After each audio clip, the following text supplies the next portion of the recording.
Thank you for joining me for this episode. Today I'm joined by Dr. Monica Miller. We're going to be speaking about getting to 4 locations, utilizing a virtual team, and having a virtual check-in on the OI show.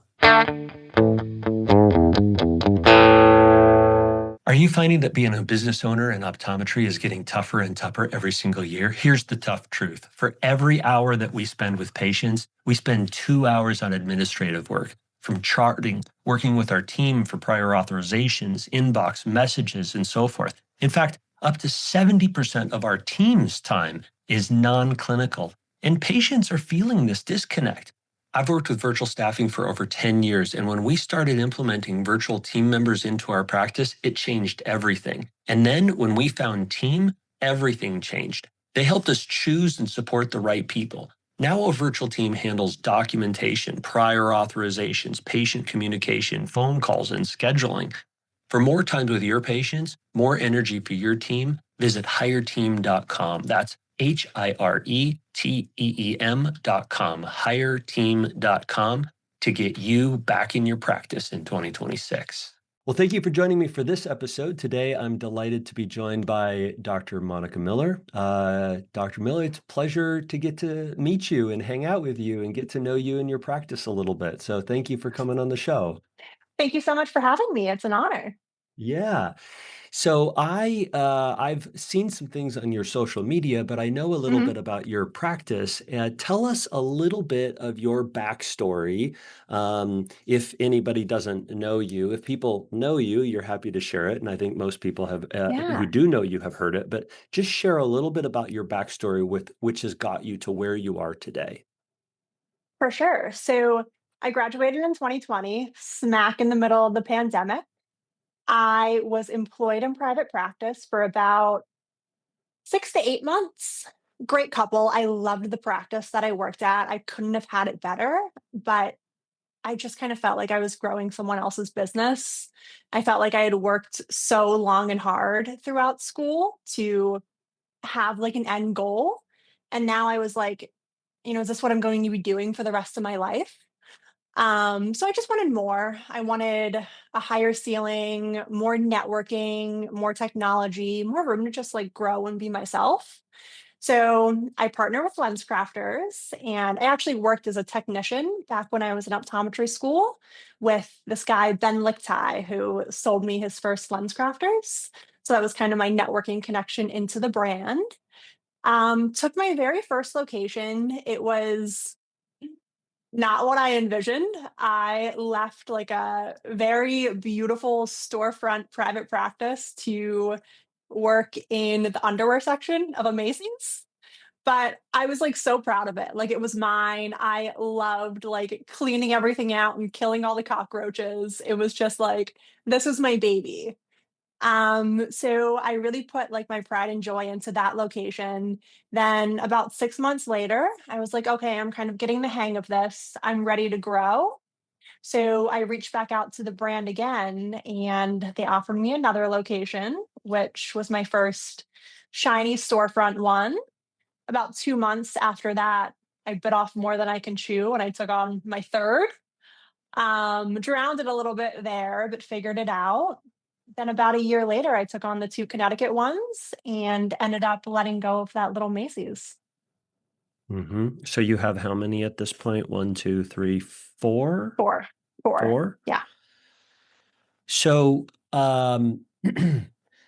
what made you decide after 6 months in that I want multiple lens crafters? Because at some point you were like, "Hey, I want something of my own." And at Yeah. what point were you like, "I want multiple of my own"? Yeah.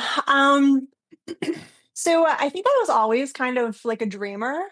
Um, I always worked throughout optometry school, and I had really cool bosses that I worked for that had 2 or 3 locations. The guy, Ben Lichtai, that I bought my first location from, had 4. And I used to look up to him so much. I thought it was so cool that he wasn't just like the doctor owner, but he had this opportunity to like grow and develop doctors and build teams and just like do more than be on the ground level every day. So yeah, I was just kind of hungry for more. I always wanted to do that. And Mhm. I always wanted to be moving forward. Like every time I kind of felt like, as immature as it is to say, like bored. Like I figured the bulk of it out and I'm ready to challenge myself again and figure out scaling and new systems and how to do things in a way that kind of buys me back my time as well.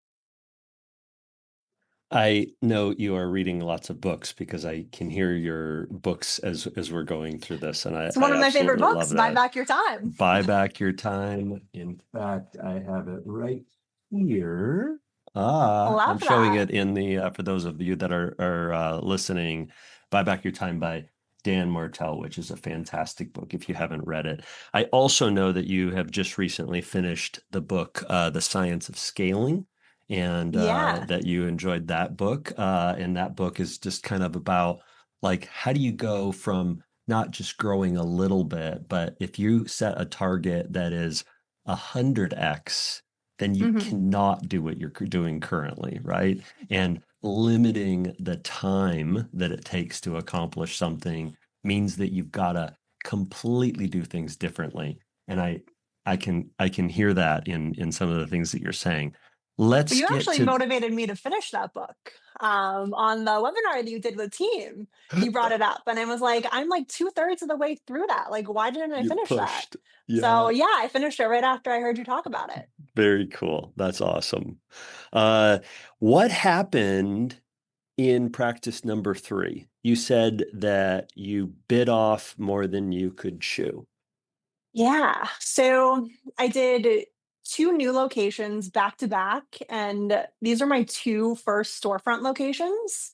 So again, they were like 2 months apart from each other. And I was just learning how to hire other doctors and hire staff and the systems that I needed.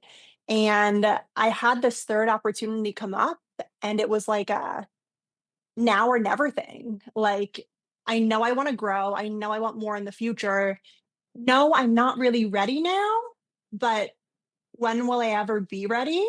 And if I don't jump on this right now, somebody else is probably going to take it. And I really wanted it. So there's a lot of Yeah. falling on my face first before I really learned how to stand up and do it. But it was a really great learning Do you, opportunity. do you think you would had you just had the first two and not gone to the third, do you think you would have developed systems and processes as quickly as you did and were forced to because of that third practice? Yeah, good question. Absolutely not. I think that having so much to juggle really like puts you in a place where you have to develop systems because you can't be everywhere at once now.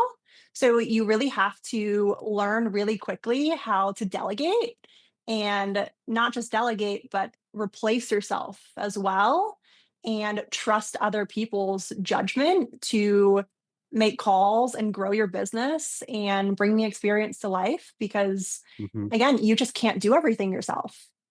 So I think there's a lot of doctors who may be listening, and maybe they have one practice, and so they're like, "Oh, this doesn't apply to me," but they want to grow their practice. So in your scenario, you had to put people in place, and you had to trust people earlier than you were ready to do that. Speak a little bit to the like, where did you end up faltering, and what was it that you did that you found to be successful in trusting these people and figuring out who you could trust? Because you had a Yeah. limited supply of people when you were first bringing in these brand new offices, right? It was kind of a cold start for two practices. Totally. So I definitely had a really hard learning curve. Like I said, I fell flat on my face when it came to staffing. I overpaid a lot of people. I underpaid a lot of people. I was stressed to the core when I was doing it. So I was really reactive at first. And it took a lot for me to realize if I want to work on my business, I have to work on myself first. So I need to learn to be a good leader before I can grow and develop other people on my team. And I need to learn patience and expectations of people. I have to realize not everyone is going to do as good of a job as I can. And I really had to take the time to read those books and meditate. And again, just put in like the self work and self awareness to realize that I had a problem with the way that I was hiring and managing people. And if I wanted a very kind of family business and good people on my team, I had to be a good leader. So now, I really focus on leadership in my business. My managers are not just good bosses, but they're really good leaders, not just in business, but in all of their life. And really good leadership is what ultimately grows an organization. Were you developing those individuals, or were they good that way and that's how you hired them? Yeah. So I think my first breakthrough was I actually reached back out to someone that I met when I was teching in a private practice. Her name is Beth. I talk about her a lot on my social media. And we had a really cool connection back in the day. I've known her for about 8 years now when I was a first year optometry student. And I was like, she was great. And I was like, she's never going to work for me. I was a kid when I met her. But I reached out and she was like, "Oh my gosh, yeah, Monica, I'll help you out. Like, let's grow this thing. Let's do it." And I really partnered with her to focus on developing more and more leaders who then go on to develop more and more leaders. Mhm. So Beth was someone that already kind of had that mindset. So I brought her on the team, then partnered with her to grow and develop other people. Yeah. So one of the things that Monica and I share is a friendship with a gentleman by the name of Corey Pinniger with a team. Hmm. And my entrance into team, as many people on our podcast have heard, was that I was with another agency and I had 5, 6, 7 virtual individuals, and they weren't getting paid. And these individuals were great, and I was on the risk of losing them, and got to know Corey and knew he was doing things different on the virtual side. And so we moved over and brought our business over to Team and started working with them virtually. And I know from you that you also started with this virtual situation because you were Hmm. probably at the time overpaying individuals, and you're like, For how do I sure. change this and make this shift? And virtuals were a part of that. One thing that you did really well, and just a sneak peek, here's the first copy of the Invisible Team book that we're pushing publish on today. But one of the All things that right. I talk about in the Invisible Team is that you need to hire two people, that you should Mhm. never hire one virtual, you should hire two. And what I was delighted to hear is that you were like, we're going all in on this. What Yeah. made you decide we're going all in? And what made you decide we needed to hire 2? Yeah. I actually started with 3 to one up you. Yeah, yes, I'm 3, kidding, that's not one up awesome. you. Yeah, we started No, with no, I 3. know what you mean. But Um, that's really going in. That's not just like, well, if one fails, we'll have the other one. That's like, we're gonna have, regardless, we're gonna get 3 people going. That's pretty bold. yeah. So, I think I've always just had that personality. Like, some say it's a toxic trait. Like, I jump in with both feet. And I always say if you're gonna fail, fail fast. Yeah. So we hired 3 and it didn't work out. Now I have a larger sample size to say, "Hey, we tried multiple people and it wasn't a fit." Yeah. Because what actually happened with team, I hired 3 people, 2 men and 1 female, and the 2 men just didn't really fit in with the team, like my on-site team. We have a Mhm. very young female team. They were great people, they just weren't like a cultural fit. Wasn't a cultural And fit. looking back, yeah, we always kind of joke that if we didn't hire 3 and we didn't find our 1 fit that is still with the company, we probably wouldn't have stayed.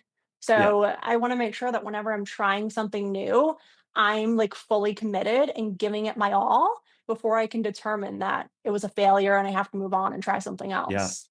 And Having multiple people also forces you to develop a process and a system and put things in place because all these three neat people or two people need to be doing it, two in my case, three in your, Mm, need to be doing things a similar way. So you need to develop standard operating procedures, the way that things are going to go. And it sounds like you did that same thing. Whereas if you had hired one, you don't tend to put processes in place. And so, especially if that one person doesn't turn out, you're sunk. And yeah. you wonder, was it the virtual or was it the concept of the virtual? And I've heard that a lot from people who tried a virtual and they Mhm. say that I'm going to try it out. It's like it's an experiment.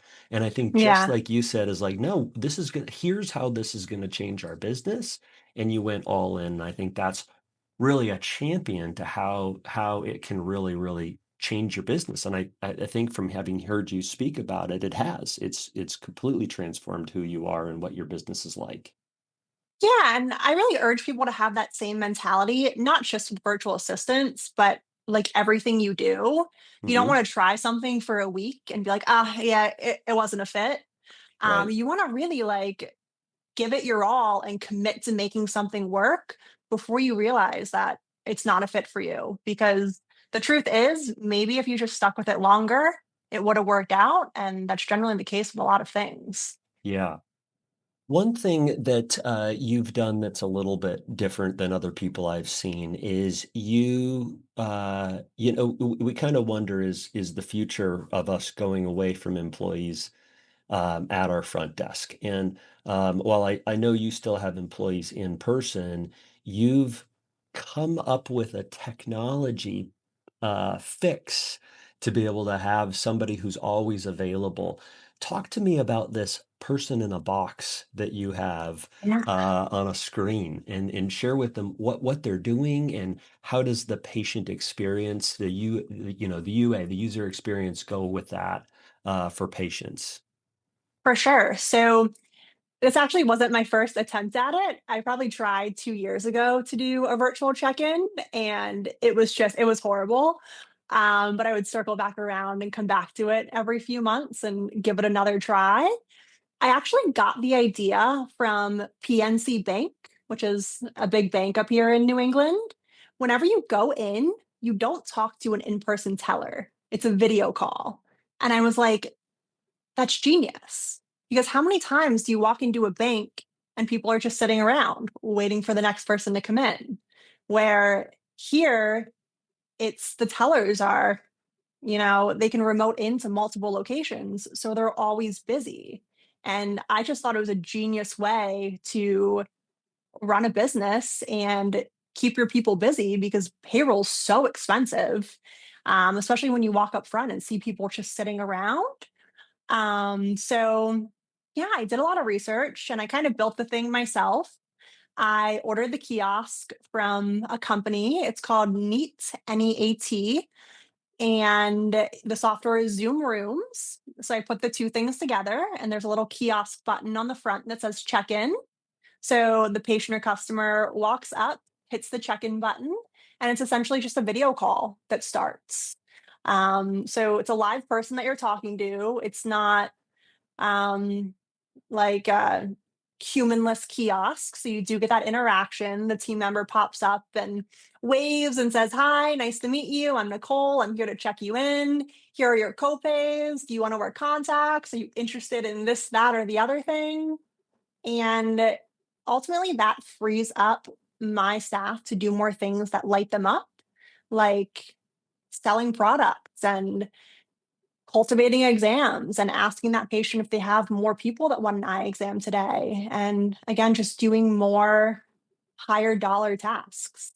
Mhm. Mhm. And how's it going? Pretty well, for the most part. I mean, I don't think you're ever going to have a 100% success rate with anything.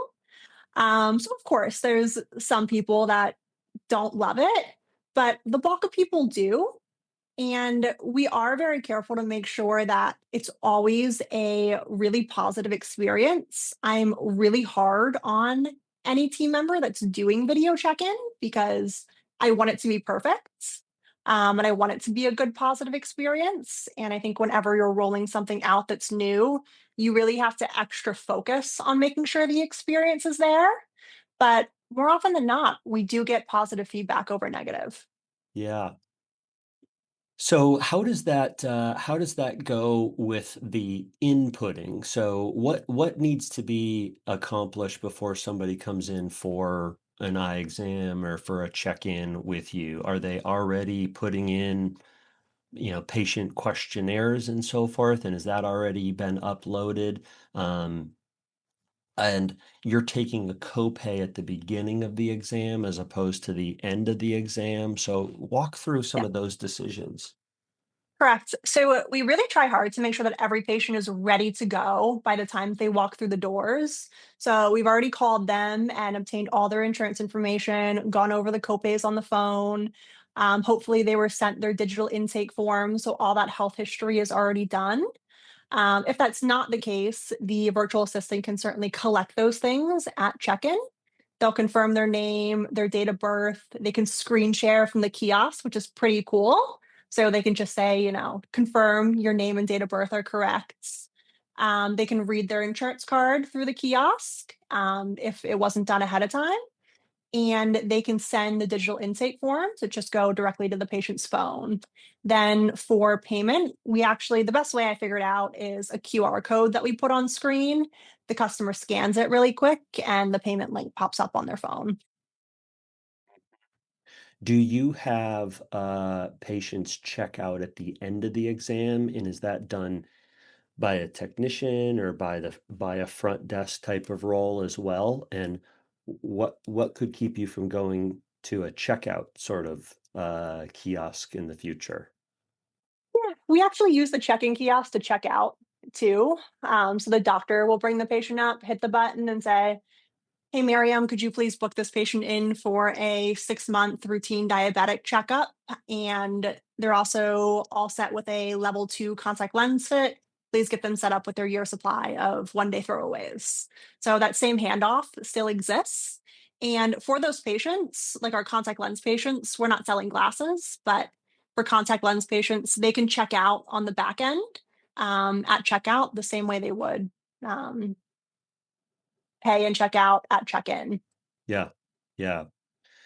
Very slick. Very cool. Thanks. What are you excited to incorporate into your business or ways that you're looking to change your business in the coming year?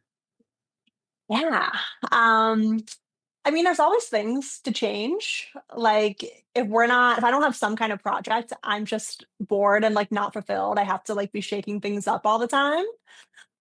So we're doing a contact lens refresh. We're actually switching manufacturers, some better rebates, and get our customers some new products.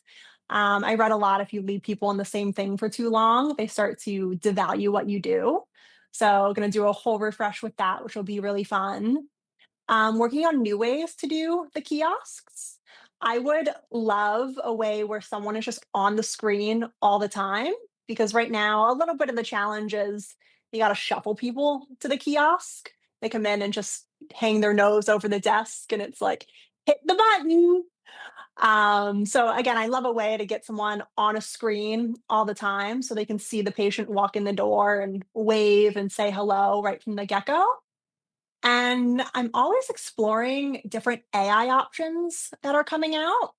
Mhm. I don't think it's there to the point right now where I can replace one of my team members fully with AI, but I mean, my eyes and ears are always open to new things that are coming out.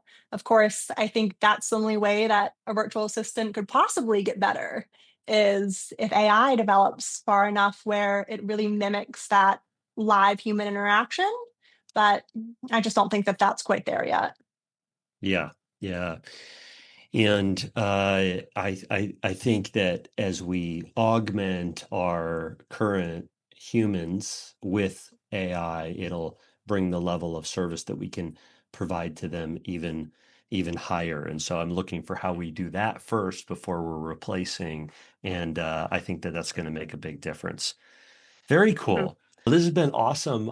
It's been an honor to Thank have you. you on. Thank you for joining me and being part of the OI show. Of course. Thank you so much for having me. And thank you for joining me for this episode. Make sure to like and subscribe. Stay tuned for future episodes on the OI show.